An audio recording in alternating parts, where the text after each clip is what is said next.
So we're here in Nevada, and we're going to talk about dance flies. Dance flies are something you can only see in the spring, and the reason they're called dance flies is because during the mating season, millions upon millions of male dance flies will mill about in somewhat aimless flight, usually circular flight, and what they're doing is they're trying to entice females to come in and mate with them. But before joining these dance swarms, the male goes out and captures an insect, and he doesn't eat it, but he flies about carrying it in his legs. And when the female flies into the swarm, she selects a mate based on his size and quality of his prize, and then he's allowed to mate with her while she eats the insect. You see, he's got to do this because she's a predator too, and without a gift of that sort, she might just eat him. So what I'm going to do is I'm going to walk through this swarm of flies, and I'm going to swing my net back and forth a few times, and I'm going to interrupt a number of mating pairs. I apologize for that right now. So we just passed our net through several times through the mating swarms, and we have hundreds of living insects here.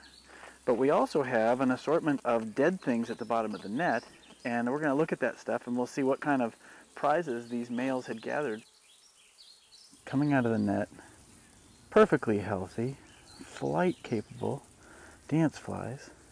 All right, now that we're getting down to the bottom, the living insects have flown off, and what's accumulated at the bottom of my net bag are all of the tiny insect prizes that the males had captured and were offering to the females so they'd have something to feed on during their mating.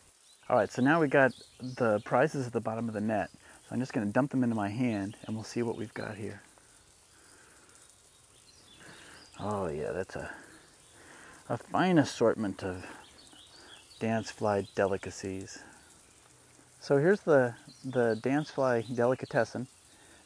Mostly little tiny gnats, a few larger specimens in here, a few things that aren't completely dead. So these males, they don't eat the food.